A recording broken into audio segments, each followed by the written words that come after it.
Here we're driving one of the vehicles that was hotly anticipated for 4x4 of the Year testing. It's the VW Amarok V6 diesel.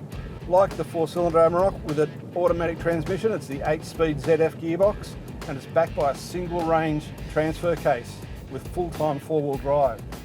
Being single range, a lot of people say it's not a real 4-wheel drive. Well, let me tell you, we drove it up all the tough hills here at the 4-wheel drive proving ground yesterday, and this Amarok went up everything that the dual range cars went up. And some of those dual range cars didn't make it up the same hill, so it remains a very impressive performer. So with all that off-road ability, coupled with the performance of the V6 engine, the V6 Amarok turbo diesel is going to be a favourite for the 4-wheel drive of the Year accolade. It basically makes everyone else look like amateurs. You get into that and it feels like you're in a luxury car.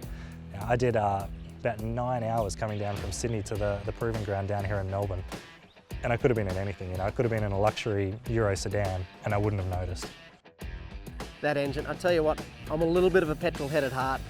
Having a car like that I can take into the bush, but also with that power and that enjoyment to drive, it's just amazing.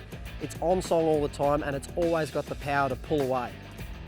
You know, 180 odd kilowatts and heaps of torque. It goes like a scalded cat. And you know, we've done a lot of dirt road touring, and for that sort of thing, it's a very good performer. It rides very well, it steers very well. You know, for what's a ute, it rides as well as many wagons, if not better. It does have one little drawback. I think it's probably a little bit close to the ground for what might be considered harder four-wheel driving. It hit bottom on me a couple of times, but it's easy for what it's made for. It is a recreational vehicle that you can throw a fair bit of camper gear in the back. Well, I think people looking for a good ute, maybe not a dedicated tradie, but somebody who wants a family car and who wants the versatility of a good ute.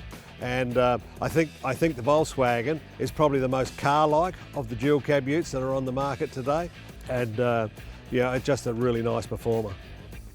Initially on the testing track, I was unlucky enough to have a couple of fault codes come up, so my first impressions weren't that great. But yesterday I actually got to really get in and drive it on some tracks, and it completely changed my first impressions. I really enjoy the horsepower that car has. That makes it a really fun car to drive. Out here on the tracks with that torquey engine, there's plenty of power there, so you don't have to worry about struggling up any hills. And being an all-wheel drive, it's very easy to drive. You don't have to worry about flicking it from 2 high to 4 high or anything like that. It does that all for you. It's got all those smarts built into it. And the fuel economy of that Volkswagen is pretty good too. Yeah. Oh, yeah, it is, yeah. Yeah, I was just reading it off the dash and thought, wow, if that's true, that's bloody good. On paper, it had the best out of all of them. It's got more torque than the V8 diesel LandCruiser. Really? Yep. There you go. It downshifts in the auto when you ask it to. Yes. You don't have to wait, it goes straight. As long as it's in that rev range, it can pull it off, it will downshift for you. And if you stick it in the sport mode, it does it a hell of a lot quicker too. Yeah. Notice it's very, very sharp, crisp car to drive. There's almost nothing wrong with it, and that in itself is a fault. Dave, I think you need to buy yourself a Defender. The Volkswagen Amarok, it's a single range car, so you probably think it's not made for these steep mountain tracks, but with its low gearing and its really clever transmission and torque converter, it works really well climbing hills.